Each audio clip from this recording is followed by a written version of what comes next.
madaxweynaha jamhuuriyadda Soomaaliland mudane Muuse Biixi Cabdi Yuufti Balaadhun uu hogaaminaya maalintii labaad waxay ku sugan yihiin magaalada Burco ee xarunta gobolka Togdheer waxaana madaxweynaha Soomaaliland si rasmi ah maanta xariga uga jaray garoonka kubadda cagta Alamsey Stadium ee magaalada Burco muddooyinkii ugu dambeeyay ay ku socotay dib u habeyn iyo casriyeyn lagu dhigay rooga cagaaran xariga jaritaanka garoonka kubadda cagta ee magaalada Burco ayaa waxa uu goreyntiba halkaas hadal ka soo jeediyay isla markaasina faahfaahin ka bixiyay waxa qabadkani dhameystirmay ee garoonka kubadda cagta ee Burco wasiirka wasaaradda dhalinyarada iyo ciyaaraha Soomaaliland gudoomiyaha gobolka Togdheer iyo sidoo kale isuduwaha wasaaradda dhalinyarada iyo ciyaaraha ee gobolka Togdheer kuwaas oo xukuumadda Soomaaliland uga mahad celiyay dayactirkan ay ku sameysay garoonka kubadda cagta ee Burco inaan madaxweynaha qaranka uga mahadnaqno ballanqaadkii uu inoo ballan qaaday ee ahaa inuu garoonka inoo dhameystiri doono haday roog tahay iyo haday extension tahayba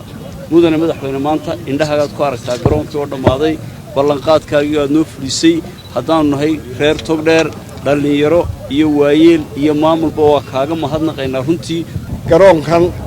roogiisu waxa 170,000 baa la bixiyay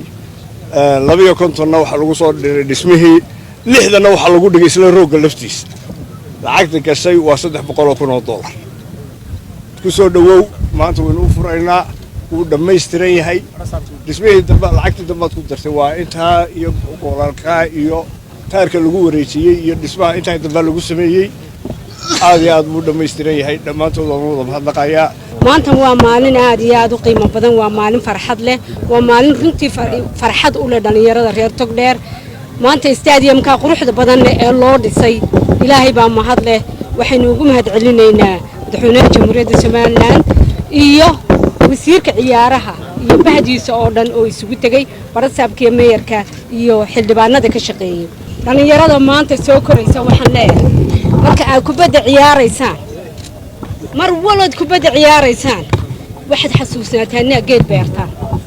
dhirta ina beertaan xasuusnaada oo dadka u sheega oo idinku waxaad tihiin jiilkii soo korayay qoriga loo dhiibaye ina xaaji qoriga idin dhiibaysaa waxa weeye ina xaaji bandar qoriga idin dhiibaysaa waxa weeye dhirta ilaashada deegaankana ilaashada madaxweynaha Soomaaliland mudane Muuse Biixi Cabdi oo xariga jarka garoonka kubadda cagta ee Burco ka hadlay ayaa waxa uu tilmaamay inuu ku faraxsan yahay inuu dhameystirmo garoonka kubadda cagta waxaana uu rajo fiican iyo guul u rajeeyay dhalinyarada kubadda cagta oo uu dardaaran u diray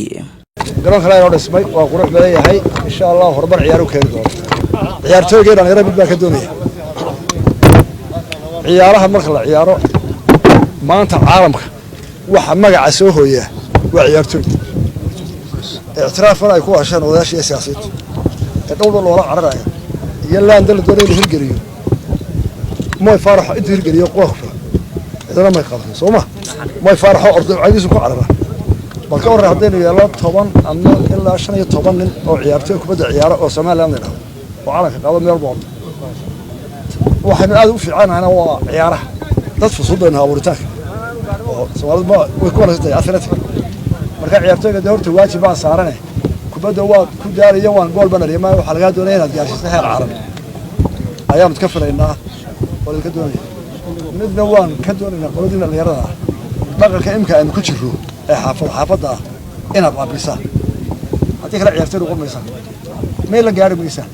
geesta kale madaxweyne Muuse Biixi Cabdi Yuuftiisana ayaa waxay kormeer ku tageen xarunta dawladda hoose ee degmada Burco ay waqti xaadirkani ka socdaan dhismayaal kala duwan sidoo kale madaxweynaha ayaa waxa uu indhayn iyo kormeer ku tagay xarunta ciidanka qaranka Soomaaliland ee magaalada Burco halkaas oo laga hirgeliyay dhismayaal kala duwan ugu dambeyntiina madaxweynuhu waxa uu xariga si rasmi ah maanta uga jaray isbitaal ay yeelan doonaan ciidanka booliiska gobolka Togdheer oo laga hirgeliyay gudaha xarunta qaybta booliiska ee magaalada Burco waana halkaas faahfaahin ku siiyay madaxweynaha Soomaaliland taliyaha qaybta booliiska ee gobolka Togdheer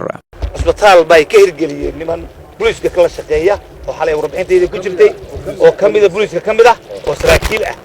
oo hal injineer iyo laba dhakhtar oo aanu habeen barka soo toosino marka dhaawac gaadho aba dhibaato gaadho ciidanka booliiska oo aan iyo aad aan ugu mahad celinayo iyadana waa mala eegaysaa waxa hadda dhamaaday waarkii iyo farmasiigii u dhameystirnaa imikana waxay gacanta ka qaadeen laabkii oo u baahan in la qalabeeyo waana nala arki doontaa aad iyo aad baad u mahadsan tahay insha Allah billahi aad baan ugu faraxsanahay codsigaygii haddii aad tixgeliseen aad baan ugu faraxsanahay وخالد بكيلي عدنان إسماعيل دعالي ورارك فغانا رقا حورتها ستار تي في برع